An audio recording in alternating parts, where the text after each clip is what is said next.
Council members, Madam Clerk, please call the first speaker. Tony Curtis.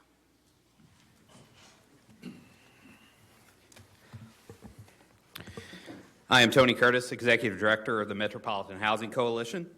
I'm here to speak in opposition to two ordinances being forced upon this legislative body. I'm here in support of the children and families of Louisville. I'm here to say that a vote in favor of these ordinances is a vote to support unsafe, unhealthy, and unfair housing. I'm here to say the policies which adversely impact children was an agreed-upon line in the sand, a non-starter, a universal altruism. But tonight, I'm not so sure. Tonight, you're being given a false choice. You're being told to hastily pass an amended rental registry ordinance and a rewrite of Louisville's lead ordinance. You are being told that if you do not vote in favor of both, the Kentucky legislature will pass House Bill 173. You have become a hostage of the majority caucus of the state legislature.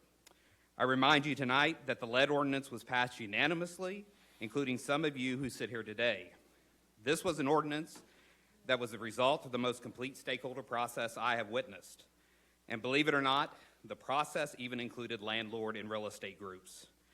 Such groups now support preemption in the state, including the Louisville Apartment Association and the Kentucky Real Estate Investors Association. And they have now decided to turn their backs on this community and choose a disingenuous end around through the state legislature. These ordinances were hastily written and with the hope of being quickly passed. Your due diligence as a council is incomplete. These ordinances will remove proactive inspections and any responsibility from the property owners to instigate an inspection. It removes the fund created to provide relief for qualifying tenants impacted by lead mitigation efforts.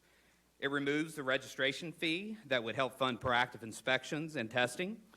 If the same logic were applied to restaurants and child care facilities, we would be in big trouble.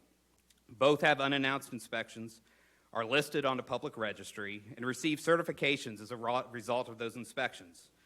This is something that the sponsor of HB 173 should know about, as he operates a child care facility, short-term rentals, and evidently a restaurant. Why should rental properties not be subject to the same public scrutiny? The written purpose of the legislation is misleading, so I corrected it and offer an amendment. It should read as follows. The purpose of this section is to maybe prevent, and it might protect children from some lead-based hazards that we do not turn a blind eye to during their occupancy of residential properties, but no burden on landlords. And it will not create and preserve safe, healthy housing in Louisville. We could take a stand today and say that if you want to do business as a landlord in our city, then the space you provide must be fully inspected for lead paint and properly mitigated. If not, you are in the wrong business. In conclusion, your vote tonight is a choice that each and every one of you have to live with.